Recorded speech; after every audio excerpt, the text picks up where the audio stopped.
Severe water droughts have impacted more than 2.3 billion people around the world. According to my research, there are many solutions to this problem that scientists have figured out. The only reason these solutions haven't been put in place is because they are very costly. I have come up with solutions that will help with the cost of an ocean water desalinator. The first solution is to put stricter water usage restrictions on households across North America and of course across other continents as well. If households go over the limit, they will face having to pay for the overusage. Here is a post that was published by the Denver Post.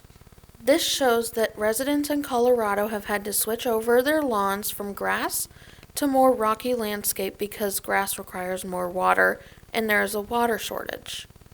A big factor in the decrease of water available is the fast fashion industry. This industry uses the second most amount of water in the world, using 79 trillion gallons of water every year. The fast fashion industry is made up of companies and warehouses that produce clothing made with bad material for cheap. These clothes only last for a short amount of time and not worth the amount of water it takes to make them. The fast fashion industry contributes to 20% of the world's industrial wasted water, according to an article from Florida State University. It is essential that we cap the amount of water these warehouses use. There is little reason to have these warehouses, and they are the epitome of wasteful. As I get closer to discussing my last solution, this is where the solutions get pricey. To build a desalination plant in the ocean and operate it would cost $50 million a year. This is due to the amount of power it takes to run the actual plant. The desalination plants will be built offshore but close by, and since they are in the middle of the ocean, it is best that the plants are powered naturally.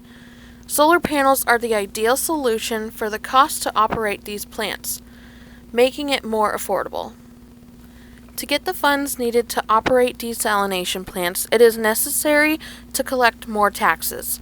No one wants to pay more taxes, but these taxes would come from the overusage of water in households if they choose to go past the limit. Solar panels will ultimately help with the pushback scientists have been getting from society because of the costs. This solution is very wise and will please current economists. As the world continuously experiences a rise in water scarcity, the need to put a plan of action in place is detrimental. The next step is to observe if there has been an increase in water sufficiency after a certain period of time. In the United States, there is an increasing number of states that have and are beginning to struggle with finding water. For example, Lake Mead has lost an astonishing amount of water since 2000. The water level has dropped 160 feet in 22 years. This is purely a response from climate change. The heat has required more water for agriculture and landscaping. Overall, water is a huge factor in how all of us live our lives. It helps grow the food we eat, shower and hygiene, and to keep hydrated. These might not sound like that many, but these necessities are what all lifestyles depend on. There are people across the globe that are experiencing severe drought, and it is only a matter of time before these effects become irreversible.